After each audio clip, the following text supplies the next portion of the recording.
What's up, guys? Welcome back to another video. Today we are going to be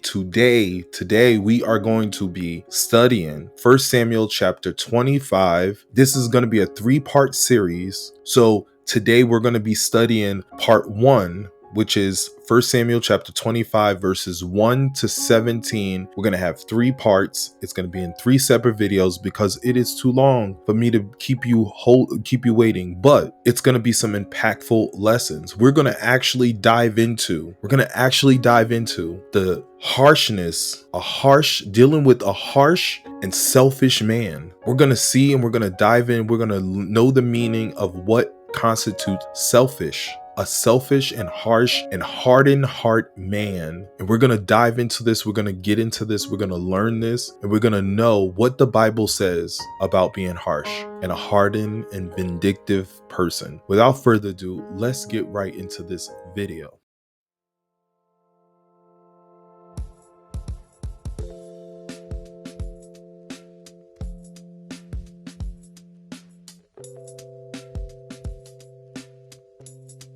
When God gives you that peace, you will rest in His security, His protection, His comfort, His love.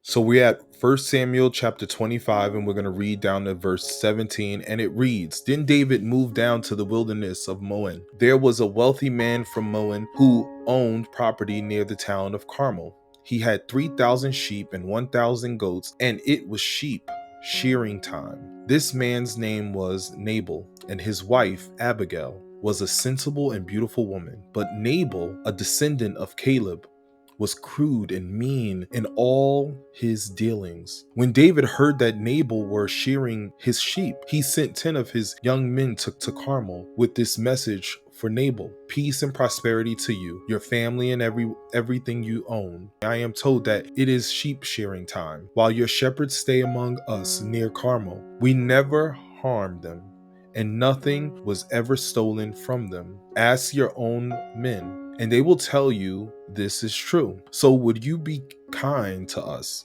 since we have come at a time of celebration? Please share any provision you might have on hand with us and with your friend David. David's young men gave this message to Nabal in David's name, and they waited for a reply. Verse 10. Who is the fellow David? Nabal sneered to the young men. Who does this son of Jesse think he is? There are a lot of servants these days who run away from their masters. Should I take my bread and my water and my meat that I've slaughtered for my shearers and give it to a band of outlaws who come from who knows where? So David's young men returned and told him what Nabal had said. Get your sword, was David's reply as he strapped on his own. Then 400 men started off with David, and 200 remained behind to guard their equipment. Meanwhile, one of Nabal's servants went to Abigail and told her, David sent messengers from the wilderness to greet our master, but he screamed insults at them. These men have been very good to us, and we never suffer any harm from them. Nothing was stolen from us the whole time they were with us. In fact, day and night, they were like a wall of protection to us and the sheep. And the last verse 17, you need to know this and figure out what to do, for there is going to be trouble for our master and his whole family. He's so ill-tempered that no one can even talk to him. That is God's holy word. Now let's get into what is selfishness. So what we'll see is a sharp contrast drawn between a harsh and selfish man and also a harsh and selfish person, or a wise and courageous person. In the presence of this lesson that we'll be talking about, the picture is painted of the man that of a cold, mean person who was selfish and dishonest. Tragically, there was a person who was upon this earth who are hard and mean-spirited. On the other hand, the picture painted is a woman that is a sensible, intelligent, and understanding, wise, courageous, and humble, and beautiful, by the way. Just imagine such a woman. Thankfully, there are courageous and wise women of the highest character who walk among us now. There are many forms of selfishness that God spell out in his word. We're going to look at a few of them. We're actually going to look at all of them. So let's get right into it. The first set is all humans are addicted to selfishness. We see this in Ephesians chapter 2 verse 3, and it reads, all of us used to live that way, following the passion, desires, the inclination of our sinful nature. By our very nature, we were subject to God's anger, just like everyone else. We also see in Philippians chapter 2 verse 21, it reads, all the others care only for themselves, not for what matters to Jesus Christ. Sometimes people even get it mixed up that believers are selfish, but this is a false accusation. We see that in Job chapter 1 verse 9 to 11, and it reads, Satan replied to the Lord, yes, but Job has good reason for fear God. You have always put a wall of protection around him and his home and his property. You have made him prosper in everything he does. Look how rich he is. But reach out and take away everything he has, and he will surely curse you to your face. All right, you may test him, the Lord said to Satan. Do whatever you want with everything he possessed, but don't harm him physically. So Satan left the Lord's presence. On the day when Job's sons and daughters were feasting in the oldest brother's house, a messenger arrived in Job's home with the news. Your oxen were plowing with the donkeys feeding beside them. So even Satan believed that we are selfish in some way and that we only care about ourselves. And some people believe that we are selfish. But we also see the characteristics of the last days in 2 Timothy chapter 3 verses 1 to 2, and it reads, you should know this, Timothy, that in the last days there will be very difficult times. For people will love only themselves and their money. They will be boastful and proud, scoffing at God, disobedient to their parents, and ungrateful. They will consider themselves sacred. There's also that it's contrary to God's law to be selfish. We see that in Leviticus chapter 19 verse 18. Do not seek revenge or bear a grudge against a fellow Israelite, but love your neighbor as yourself. I am the Lord. We also see in Matthew chapter 22 verse 39, a second is equally important. Love your neighbor as yourself. We also see in James chapter 2 verse 8, yes, indeed, it is good when you obey the royal law as found in scripture. Love your neighbor as yourself. Being selfish is especially forbidden to believers. We see this in 1 Corinthians chapter 10 verse 24, and it reads, don't be concerned for your own good, but for the good of others. In Philippians chapter 2 verse 4, it says, don't look out only for your own interests, but take an interest in others also. An example of Christ condemning selfishness. In John chapter 4 verse 34, he says, then Jesus explained, my nourishment comes from doing the will of God who sent me and from finishing his work. We also see in Romans chapter 15 verse 3, for even Christ didn't live to please himself, as the scripture says, the insults of those who insult you, O God, have fallen on me. In 2 Corinthians chapter 8 verse 9, you know the generous grace of our Lord Jesus Christ, though he was rich, yet for your sake he became poor, so by his poverty he could make you rich. The exhibits in being lovers of ourselves, these are the examples of them. In 2 Timothy chapter 3 verse 2, for people will love only themselves and their money. They will be boastful and proud and scoffing of God and disobedient to their parents and ungratefulness. We read that already. We'll also look at living to ourselves. In 2 Corinthians chapter 5 verse 15, he died for everyone so that those who receive his new life will no longer live for themselves. Instead, they will live for Christ who died and was raised for them. Neglect of the poor.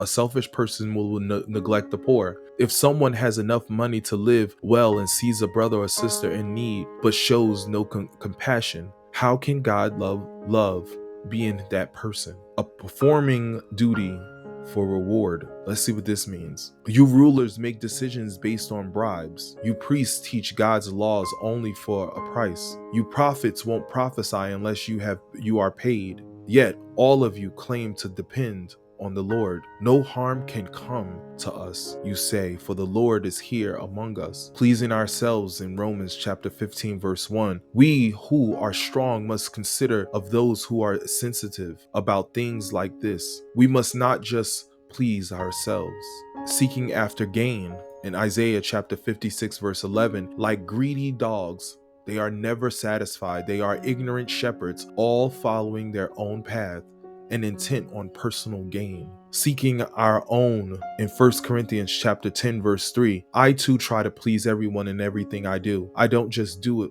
what is best for me. I do what is best for others so they may be saved. In Philippians chapter 2, verse 21, and it reads, all the others care only for themselves and not for what matters to Jesus Christ. We also see in seeking undue precedence in Matthew chapter 10, verse 20, Matthew chapter 20, verse 21, it says, what is your request? He asked. She replied, in your kingdom, please let my two sons sit in the place of honor next to you, one on your right side and the other on your left side. Serving God for reward. Selfish people will serve God for reward. How I wish one of you would shut the temple doors so that these worthless sacrifices could be offered. I am not pleased with you, say the Lord of heaven's army, and I will not accept your offering. God hates selfishness. We see that in Malachi chapter 1, verse 10. And it reads, how I wish one of you would shut the temple doors so that these worthless sacrifices could not be offered. I'm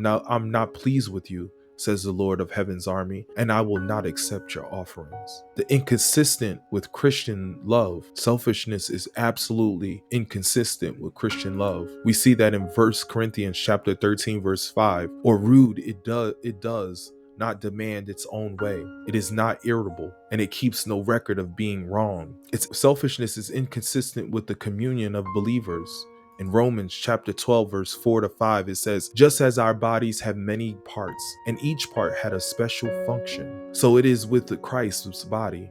We are many parts of one body and will all belong to each other. We also see in 1 Corinthians chapter 12, verses 12 to 27, the human body has many parts, but the many parts make up one whole body. So it is with the body of Christ. Some of us are Jews, some are Gentiles, some are slaves, and some are free. But we all have been baptized in one body by one Spirit. We all share the same Spirit. Yes, the body has many different parts, not just one part. If the foot says, I am not a part of the body because I am not a hand, would that make it any less a part of the body? If the whole body were an eye, how would you hear? Or if you were a whole body were an ear, how would you smell anything? But our bodies have many parts, and God has put each part just where He wants it. How strange a body would be if it had only one part. Yes, there are many parts, but only one body. The eye can never say to the hand, I don't need you. The head can't say to the feet, I don't need you. In fact, some parts of the body that seem weakest and less important are actually the most necessary. And the part we regard as less honorable are those clothed with the greatest care. So we carefully protect those parts that should never be seen, while the honorable parts do not require this special care. So God has put the body together such that extra honor and care are given to those parts that have less dignity. This makes the harmony among the members, so that all the members care for each other. If one part suffers, all the parts suffer with it. And if one part is honored, all parts are glad. All of you together are Christ's body, and each of you is a part of it. That is God's holy word. We also see in ministers should be lacking in selfishness. We see that in 1 Corinthians chapter 9, verse 19 and 23. Even though I am free man with no master, I have become a slave to all people to bring many to Christ. When I was with the Jews, I lived like a Jew to bring the Jews to Christ. When I was with those who follow the Jews' laws, I lived under that law. Even though I am not subject to the law, I did this so I could bring to Christ those who are under the law. When I am with the Gentiles who do not follow the Jewish law. I too live apart from that law, so I can bring them to Christ. But I do not ignore the laws of God. I obey the laws of Christ. When I am with those who are weak, I share their weakness. For I want to bring the weak to Christ. Yes, I try to find common ground with everyone, doing everything I can save some. I do everything to spread the good news and share in its blessings. That is selfishness. So now let's break these verses down from 1 to 17. So now let's go back up. I'm sorry that I failed to read a verse that was verse 1, which was, now Samuel died, and all of Israel gathered for his funeral. They buried him at his house in Ramah. So now let's break this down. The death of a good man, a great prophet and priest, a very special priest and prophet. All Israel mourned and buried as they buried Samuel at his home. David hid out in the wilderness of Paran and Maon. We will see the experience of David with Nabal in these verses. A selfish man with a cold and hard heart we'll also see that we read. Nabal's background, he was very wealthy. We see that. He was married with a sensible and intelligent and beautiful woman named Abigail. He was harsh, mean, and dishonest. David's request for supplies. We see that he heard that Nabal was shearing sheep. He sent a delegation to Nabal with a personal message from him. He greeted Nabal by wishing him long life and good health. He informed Nabal that David had been protecting his shepherd and flock from raiders. Nabal's workers could verify this fact. We can also see that in 1 Samuel chapter 23 verse 1 and 5. He requested supplies. He appealed as a son to Nabal, indicating a close bond in that he had protected Nabal's property, just as a son would. What we also see now, Nabal's harsh denial of David's requests. How so? He ridiculed and insulted the messenger and David. He charged David with rebellion, with breaking away from his master, Saul. He exposed a cold heart, a greedy spirit. Not that I or my is just 7 times in the Hebrews. Notice that. Let me say that again. Note that I and my is used 7 times in Hebrew. He gave nothing to David's men. They returned and gave their report to David.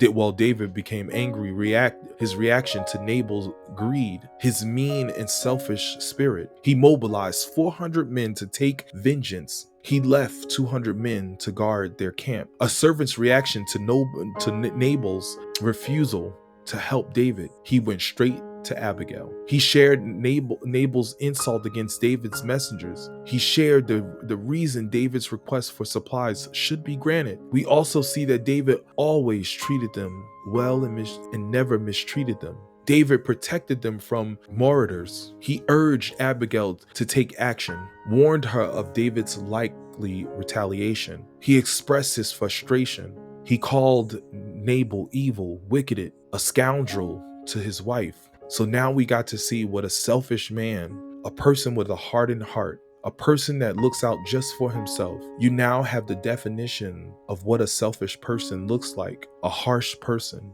A person with a hardened heart looks like, because the Bible has broken that down for us. I want to thank you for watching, and I will see you over in part 2 of this. We'll be going from 1 Samuel chapter 25 verses 18 to 31, and I'll see you in another video. God bless you, and God bless your family.